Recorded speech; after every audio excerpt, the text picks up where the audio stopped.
pinalit nyo rito ang taong yan?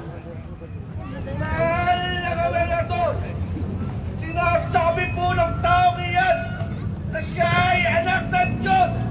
Ang naman siya.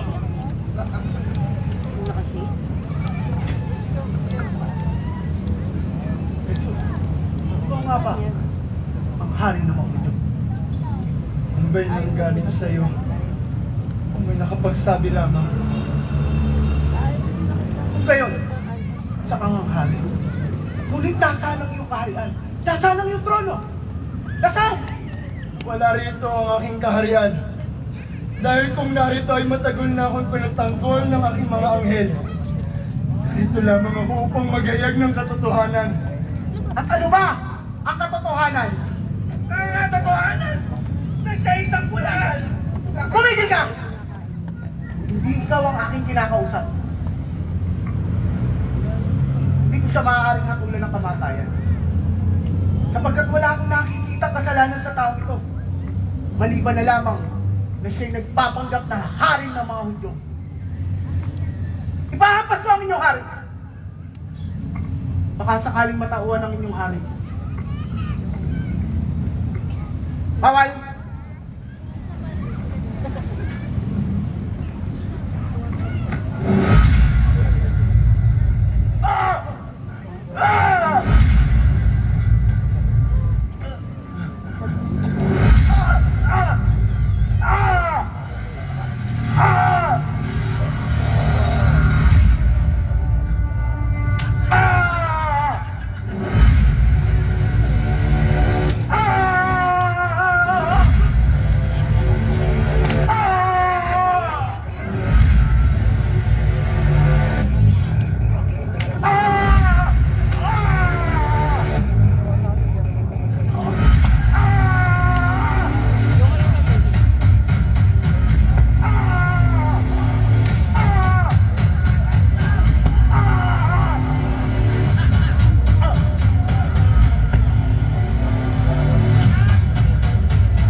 Kawal ang kanyang trono! At upang maging ganap na ang iyong pagiging hari! Narito!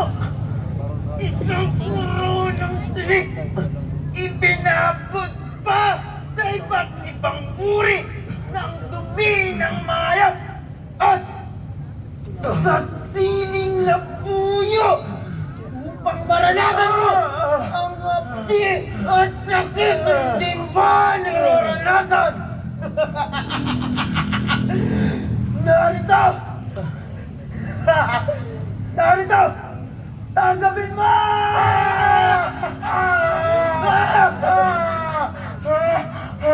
Tila ko ay kawal ang kanyang sentro! Jesus! Tanggapin mo!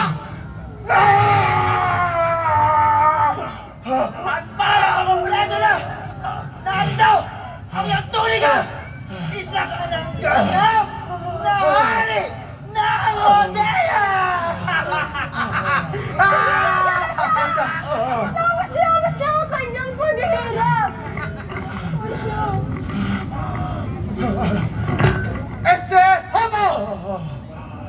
Dahil dito ang tao yan.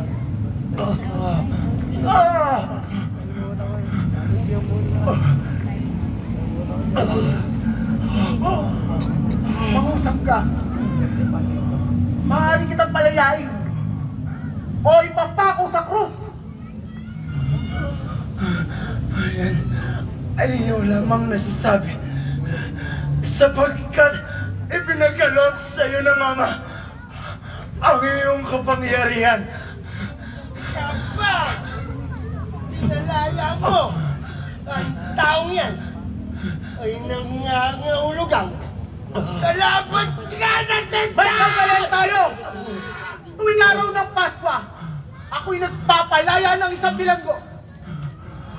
Kawal, ilabas dito si Barabas!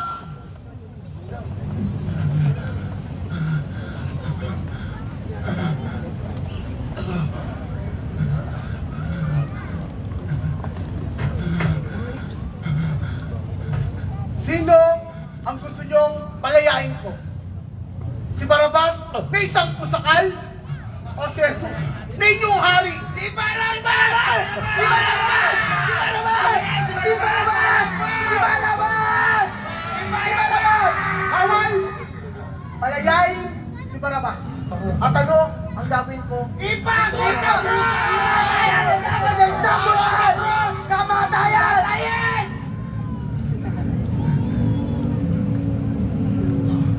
Kawal! Tubig!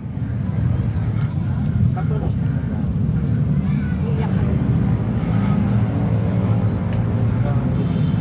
Inuhugasan ko ang aking kamay sa malaking usaping ito. At kayo ba yan ang umatol ng kamatayan sa taong ito? At hindi ako. Galing nyo na siya!